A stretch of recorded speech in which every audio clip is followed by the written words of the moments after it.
বহুত সময় ৰৈ আছা নেকি? হ'ল অলপ দেৰি। তোমালৈ ৰৈ ৰৈ মামাও গুচি গ'ল।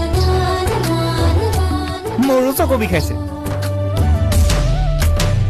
গামোচাৰে ভাজতে হাসি ৰখা মৰ প্ৰথমবাৰ গৈছো, ভালকৈ নাজানো।